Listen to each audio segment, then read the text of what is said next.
Welcome to Reclaimed Heritage, a place where we discuss traditional skills for the practical home. We're your hosts, Christy, Carrie, and Elaine.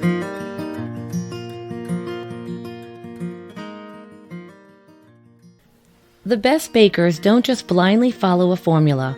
They use their senses. But before you can do this, you need to become familiar with the process to the point where it becomes instinctive. You need to practice in much the same way musicians practice their instrument until playing it becomes second nature. Making sourdough takes more than just an ingredients list and a method. It means connecting with what you're doing and getting to know the dough. The more you bake, the more familiar it will become. Good bakers bake often, and one of the best pieces of advice is to make more than you can eat. Give your bread away. Find friends and neighbors to share your loaves with.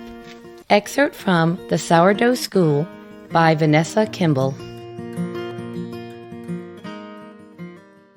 welcome back. This is Season 1, Episode 7, and we just finished listening to a little opening about sourdough. We are on the second part of our sourdough series.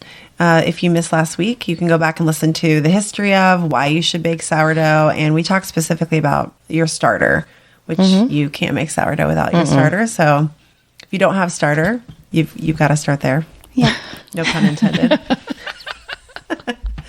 But today we're going to cover, how to actually make a loaf of bread. But it's been a week since we've been together, and we did see each other this week. We didn't have sick kiddos or co-ops that got canceled.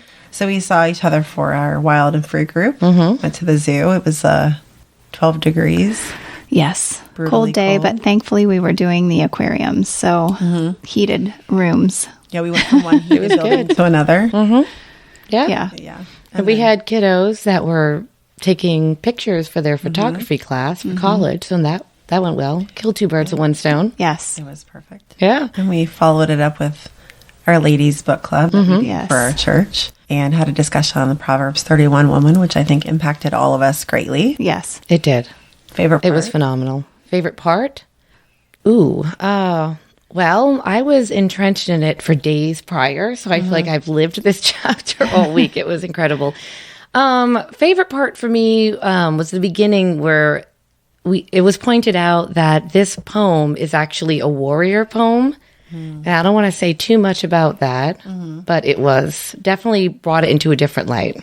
Yeah. Yeah. I would say similar. Like she worked out, right? So she actually, to the glory of the Lord and for the good of her home to keep herself strong. So It is jam-packed. I liked. We talked earlier about we want to do like a whole episode on it because it was very impactful. Yes. It's that to us good. And our children are young adult women, and it is excellent. And pertinent to what we're doing here on our podcast. So It was good confirmation. yeah.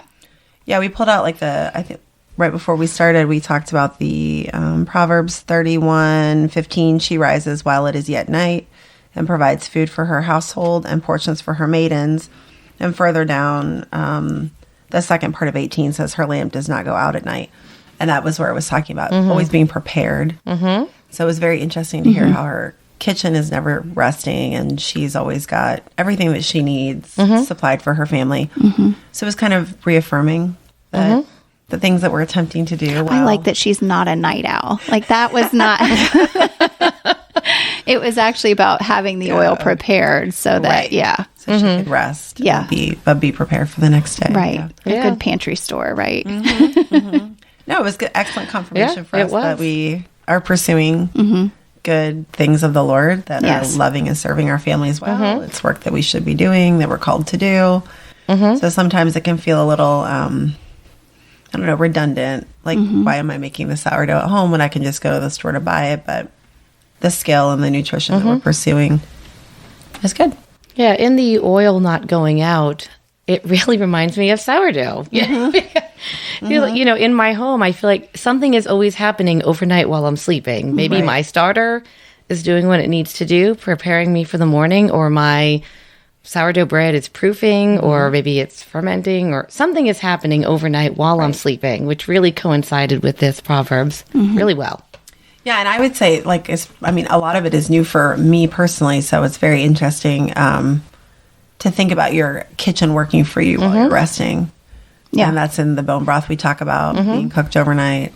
Like you said, the fermentation of sourdough or any fermentation of any kind being cooked. So it's very interesting to just use that time of you not being actively in your kitchen to be prepared for a meal. Right. Something good and yummy for the next day. Yeah. But yeah. Which leads us I know, right into our preparing a conversation. starter. Yeah, so last week we didn't get into any of the nitty gritty on actually making a loaf of sourdough. We just talked about being prepared to make it.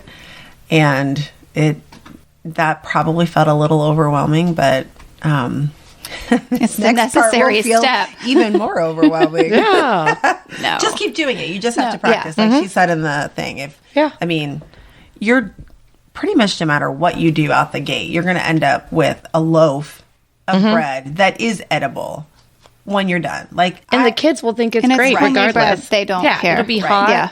It'll be good. Yeah. The house will smell yummy. It will smell good. Yeah. Your husband will be happy when he comes in the door, even if it isn't the best bread you've ever made. You know that commercial that used to say the best part of waking up is like smell, you know. Yeah. Well, this is sourdough bread. When the sourdough bread is baking, people magically get out of bed. They just do. They smell it and they're up. Probably more so than they will for coffee. I know. I was telling this past week I made sourdough grilled cheese sandwiches, and I haven't been eating the sourdough, but I was lamenting to my family as they came to the kitchen. I was holding like one of the sandwiches cut in half up to my nose and breathing deeply. Yeah. And they looked at me weird. And I'm like, you don't understand. This is like top 5 of my favorite smells in the whole world. Like that sourdough smell with melty cheese and butter. It does not get any better. Where it gets than that. brown and crispy and yeah. Oh, they look So good. They smell delicious. Okay, so the starter. Now, I've been talking to people. People now know, our friends and family, that we're doing this podcast. So now all the questions are coming. And I feel like wherever we are, someone says, hey, I have a bone broth question, or I have a sourdough. And a consistent theme that keeps coming up with people who want to do sourdough but are not doing it is they are so afraid of this starter. Like, people think it's like a child, and if you don't, and you need to care for it every moment of every day, then you're not going to be successful. And it's just not true. And that would make anyone apprehensive. So I think we should talk a little bit about how to do starter easy, where it's not Well, it's very forgiving. It is. It just very is. forgiving. Yeah. You can forget about it for a few days and still, come out with. Yeah, mine has been more than a few days. Oh, okay. We've reached a place that when we come in the house, someone wants to know what that smell is, and it's my sourdough starter. the that mystery I forgot smell. to feed for like my 2 goodness. weeks, and it's on my counter, not on my refrigerator, and it's not dead. That's what's Yeah. crazy. So Yeah. depending upon, if you don't feed it very often, it's going to take you a little bit longer to get it to the place where it's usable in a recipe. So what not to do. Don't ignore it and not feed it for a week and then decide Friday morning that on Friday evening you're having sourdough pizza crust is not not going to happening. work out for you. Yeah. But if you remembered on Wednesday, you could totally do 2 feedings, bring it back to life, and have it on Friday night. Now, yours lives In the refrigerator. In the refrigerator. Always. And mine lives always on my counter. So as you can see, like, Same. what about you? Yours Countertop. Counter? My house is chilly in the kitchen. It's Same. removed from where the wood stove is a little bit, so it's a little chillier in there. And it's on the counter. But even when I get, whether I have some really old stuff in the refrigerator or on my counter, I'll still get the hooch, like the liquid on the top, because, yeast and bacteria is dying off. I still just stir it right back in, do 2 feedings, it comes along. Yep. How long does it take yours when you pull it out of the refrigerator? Or how often do you feed it since you keep it in the refrigerator? This is a very good question. Okay, so I did my sourdough this morning. I take it right out of the refrigerator. Okay. So I'll just go a little brief on my process here. So I take it out of the refrigerator. As soon as I got up, I stuck it on the counter to bring it to like room temperature. Okay, so like time-wise in the morning, what's that look like for you? Hour and a half. Okay. To 2 hours. Okay. So I got up at 6:30 and I was going to start my dough at 8:30. I don't need to do anything to it. It's at room temperature. I stirred it up. I took out what I needed from my bread, and then I fed my starter, and I put it aside, and I'm going to let it rise while the rest of the stuff, is happening with my bread. Once it has risen, double, maybe triple, depending, I take that and I put that in the refrigerator. That will stay in the refrigerator for up to 2 weeks, and I do not have to feed it. And when I take it out, I stir it up, I use it, I feed it, I put it back in the refrigerator. So I don't ever feed it to use it. Okay, that's the exact opposite of what I do. Okay, so, well, you can, Yeah. Okay, the reason why I like this better for me is that I don't want to have to think about when I'm going to make it. So it's always ready. As long as it's been within 2 weeks, it is always ready to use. It's on demand. And I'm not making bread every day. I'm doing every 2 to 3 days, and I'll make 2 to 3 loaves at a time, and then I don't touch it again, and I take it out then. I used to do the counter, and the reason why I stopped was I was wasting a lot of flour because I was always having to discard.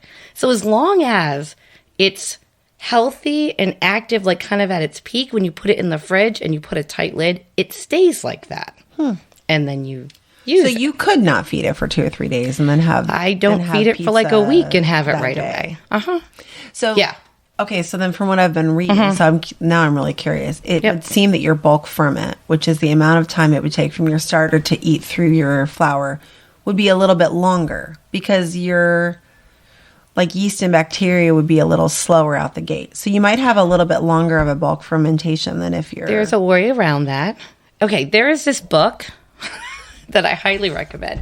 It is called The Sourdough Whisperer. It's by Elaine Body. Her name's my name. We share a name. Okay. Right. And she actually, that process that I just explained, she has that in here. This is the use it first, then feed it after schedule with the refrigerator. Interesting. Now, it doesn't take longer because if you start, so when I'm baking my bread, I take my starters at room temperature.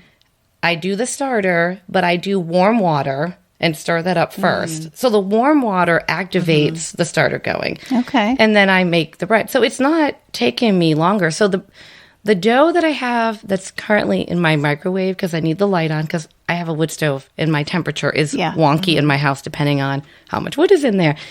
It'll stay in there and it's ready in the evening time, sometimes by like 7 o'clock for me to do my putting it in my, what is it? Is it a Banneton basket for the final proof that I do overnight? So I have not, I think it's the warm water. I think it's the warm water and keeping the dough warmer. I don't know. But I'm not baking every day. Maybe if I was baking every day, then I would keep it on the counter. And in this book, she discusses both. Right. You can do both. But I don't want to do it every day. I want to do it when I want to do it, when I run out. I'm like every other day, every third day. Yeah, that's how I am every other day, every third. Yeah. Yeah, I usually just feed mine. I try to do it just like within 12 hours. So our books a lot say like 3 to 12 hours before. Mine stays fairly healthy unless it's been 4 or 5 days that I've not fed it. As long as it's within that 1 to 3 day time period that I've left on a counter, I can do a feeding. Now, if I've been on it and I feed it, it's like 3 hours. In 3 hours, I've doubled and I'm ready to go. I've had to baby mine a little bit more with starting my job outside the home. So, like, because my normal 12 hours would be 6 o'clock in the morning and I'm already at work. So it's been a little bit more forgiving. It's after I get home, 1 o'clock-ish, that I fed it. So. Now, I regularly feed mine mid-morning. It does arise, and then I start my loaves in the evening, and I let the bulk ferment overnight, and then I'll cook in the morning. Yeah. So I would probably say I'm 2 to 3 days a week, typically, and then we try to do. We're on like an every other week schedule with pizza. Sourdough pizza. Oh, like on us a too. Friday night, Every Friday we're doing the pizza. Yeah. Favorite. So I'm very basic. I do bread a lot. And that's about what I do. I did mini loaves for the first time 2 weeks ago to use as rolls. Fun. They were fantastic. Super easy, much faster. But okay, so I've seen in the books where they talk about a leaven or a levain, depending on how you pronounce it. Okay, so most recipes across the board call for a starter. So that's just what we're talking about. Like it's fed and ready to use. And it'll say, 90 grams of starter. Some of them call for a leaven, which is a special starter. So they're going to give you really specific instructions on how to feed your unfed starter to prepare. And usually that's for a really long fermented bread. Yes. I've never done any of those. I haven't either. But when you see the difference in words, I've seen them kind of used interchangeably, and that was what it was. So most of us, most of the recipes just call for a well-fed starter. Yeah. So then we're moving on to measuring and mixing. So we've got, it's so easy, right? Your starter dough or starter flour, water, salt.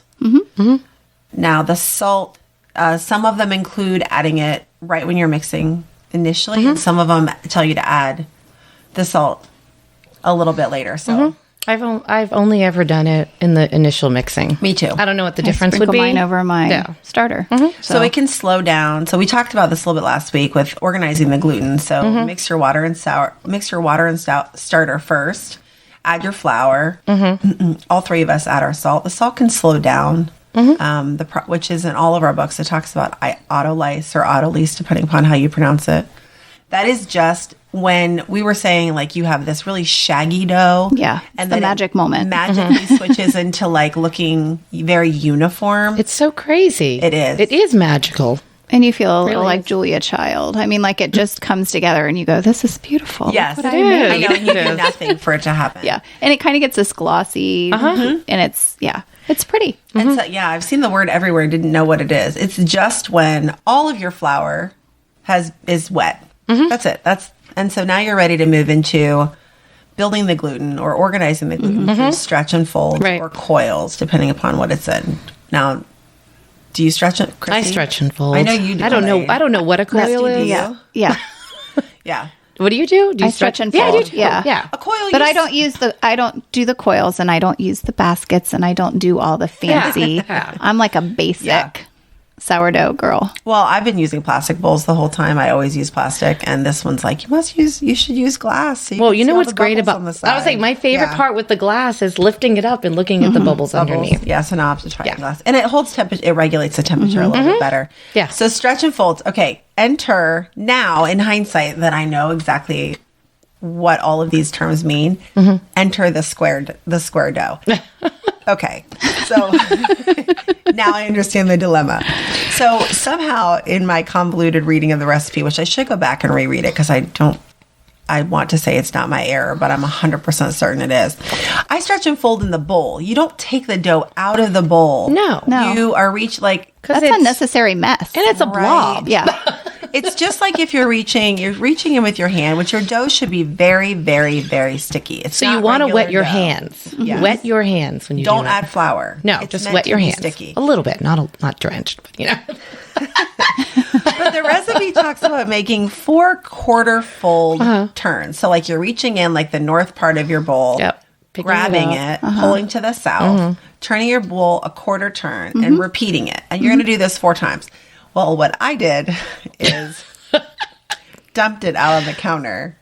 And then it said, like, you should be making these 4 square turns. And I'm envisioning, like, I'm going to pull this dough from the and it's top gonna to make the a bottom. square. It's going to make a Oh, square. yes. Like, turn Okay. it and Yeah. fold it. And then you would get, if you're turning it 4 quarter turns and making 4 folds, Wait, hold on. you should have a How square. is it even turning? Like, this is sticky dough. How did you know. get... Like, what is that? I kept wondering what recipe was telling you should have square dough. I just, okay. So I'm thinking this is how this happened. Like, The aha moment, it all comes together. right. Because if you had a piece of paper and you folded it 4 times and turned it 4 ways. You mean would a have non-sticky square. piece of paper? That's enough. A gluten-free piece of paper. Right. So as you can imagine, I was like ridiculously frustrated. But it's in your bowl. You're doing the fold. You make a ball, basically. Now, all the recipes that I've read tell you approximately how many folds to do.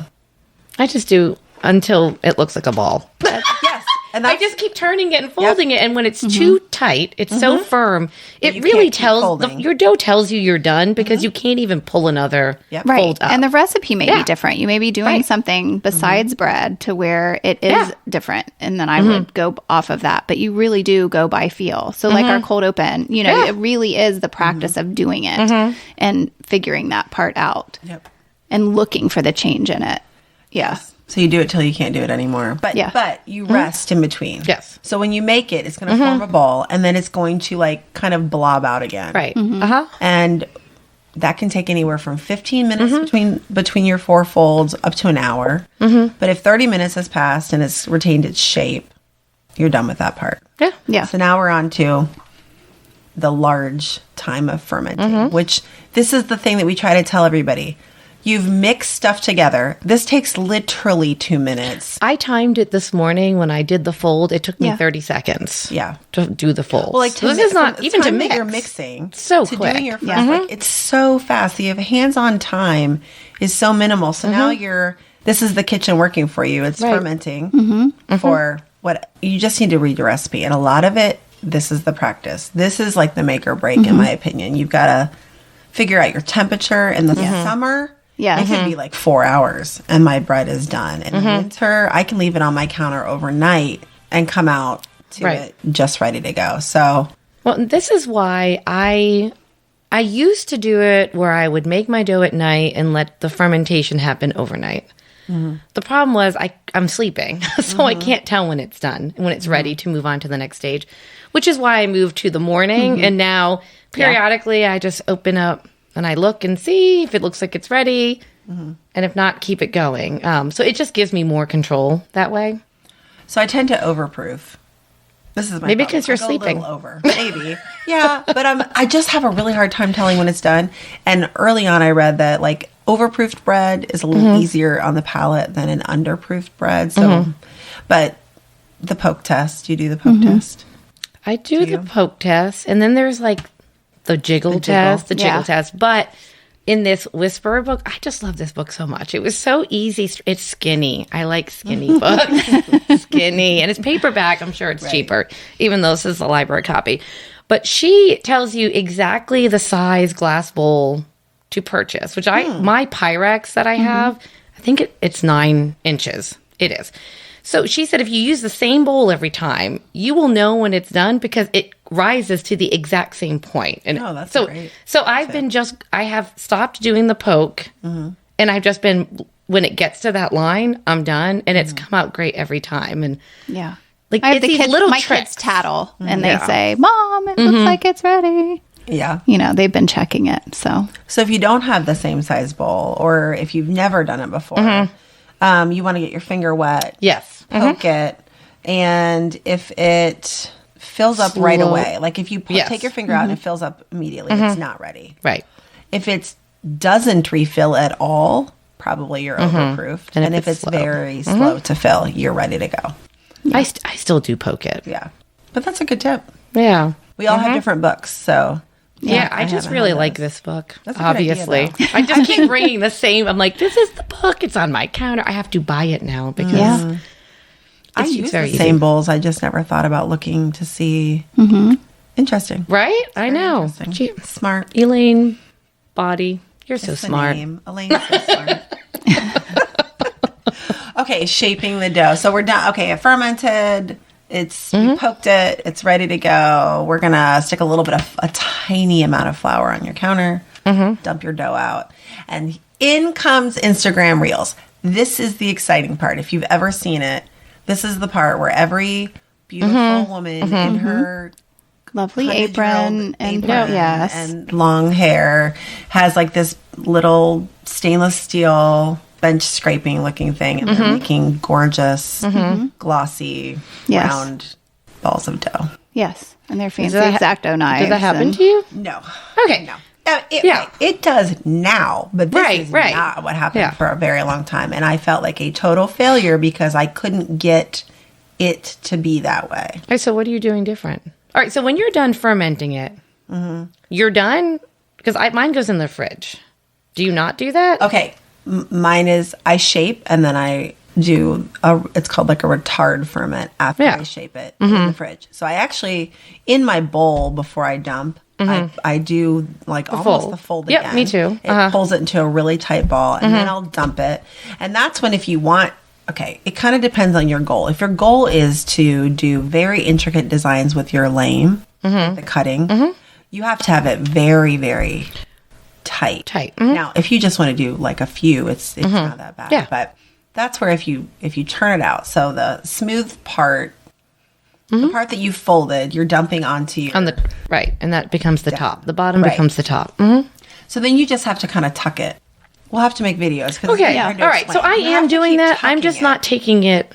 I'm doing all of that in the bowl. And then when I put it in my basket, I'm tucking it in there. I'm skipping the whole. I've never put on the countertop. When you guys are doing the Dutch oven, I don't do the Dutch oven.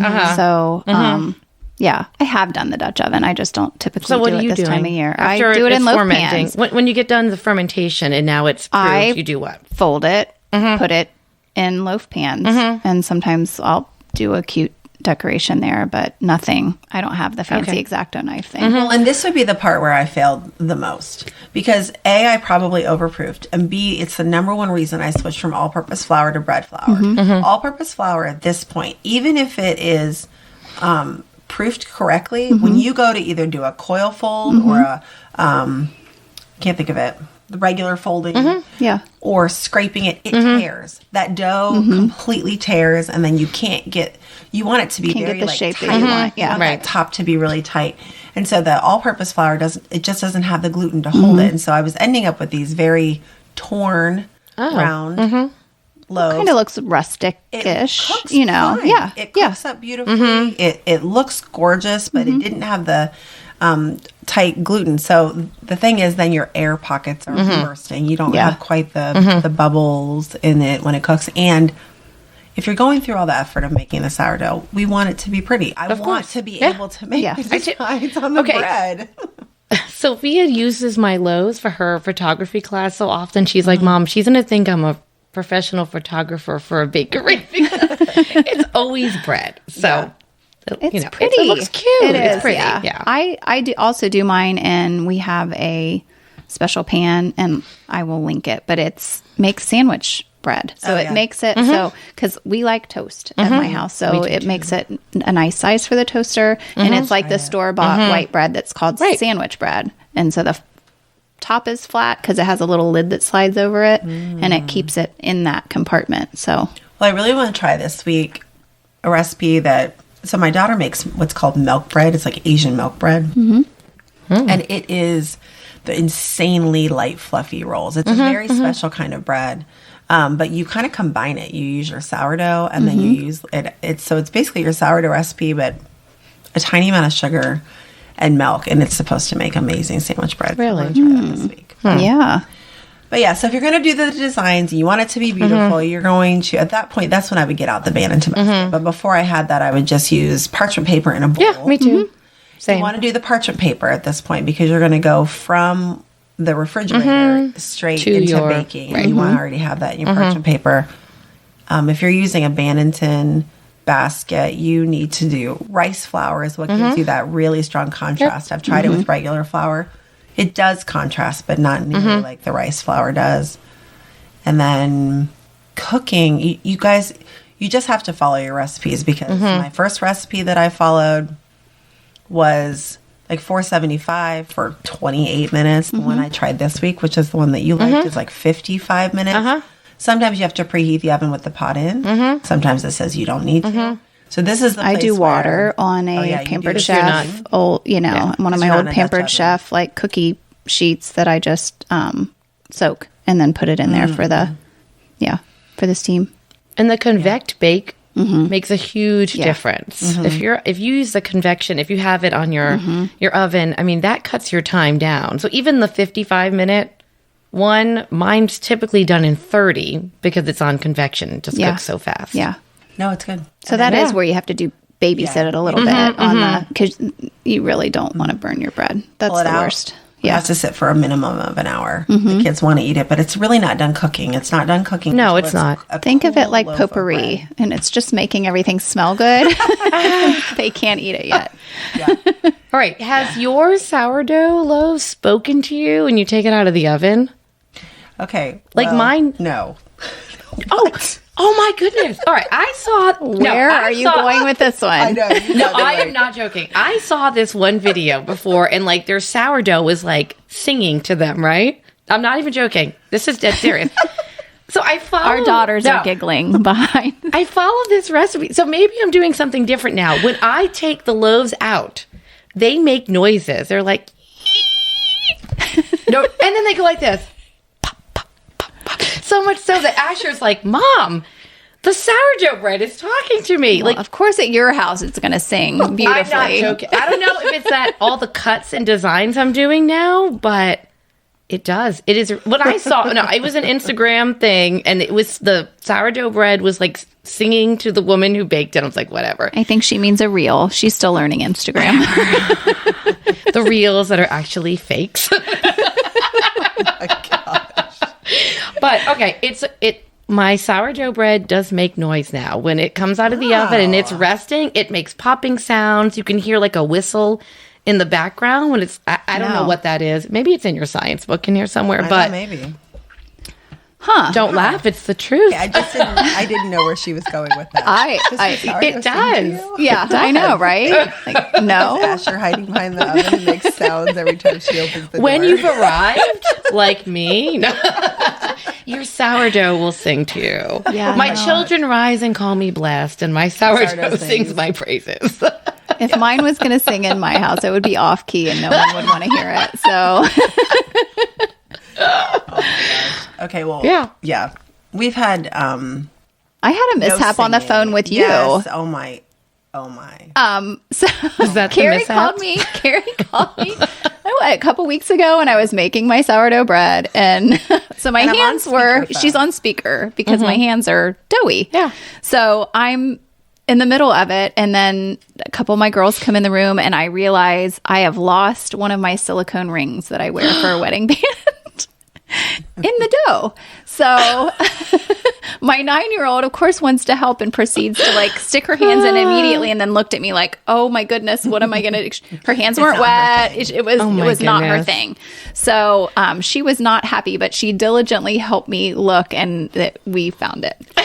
That is such a nice version of that story, because that's not what it sounded like on the phone. Really?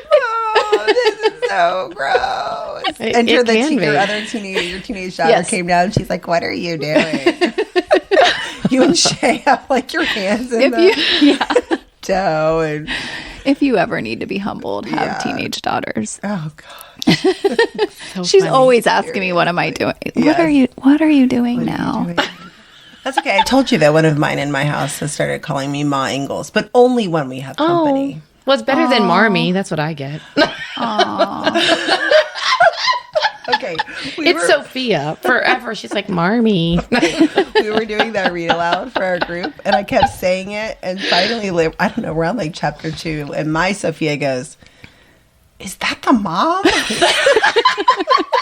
And I was like, "Yeah." And she goes, "Why can't they just say that?" Like with big eyes, like these people have lost their mind. Yeah. Like, who's Marmy? I would take it as a compliment. Yes. I sincerely would take Ma Ingalls as a compliment. Oh, well, Ma Ingalls. do you know, fine, I wanted to marry Michael Landon. He's and a little bit older than I you. have succeeded. He's a little bit older, but now as we age, my husband is looking a lot like him. As close as you can get in real life at your age. Yeah. Yeah, that's good. I'm not sad about that, but yeah. Yeah, I'm not. I don't think my Ma Ingalls title is meant as a compliment, but that's fine. Just take it that way. Take it and run with it. Yeah. Yeah. I should serve her like crackling pig's tail for dinner. See if it continues. Or the maple on head cheese, the snow, head the maple cheese candy. would you probably go with maple candy like it's endearing, and I'm like, that's fine. I'll be Ma Ingalls. You're like, oh, let's make ice cream for No ice cream. Carrie's like, how about pickled pig's feet, child? Yes. Oh my goodness. Okay. Anyway, did we? Yeah, I think we covered it all. Okay. I can give a little tip. We like more sourdough. So if you do the fermentation and then put it in your fridge overnight, the longer it sits in the refrigerator, the more sour it gets. So if you want more sourdough taste, it's a way to enhance it. Oh, my 9-year-old would not like that. Oh, see, ours are like, bring on the sour. Bring on the Mom sour. doesn't like the sour, but the rest of us do. Yeah. Well, Shay's the only one who doesn't like the sour. Everybody else likes it, but in she's fact, the first picky. time we gave it to her, she said, "Ew, this bread is really sour." Who, your mom? Yes. You're like, exactly. That's what it's supposed to be. Thank you. Just call me Mama Ingalls. Right. So if you've listened to the podcast, the first one we did on sourdough and today, and you're feeling lost, the key is social media. If you log onto our Instagram or our Facebook page or YouTube Shorts, you will see reels or stories or tips of us.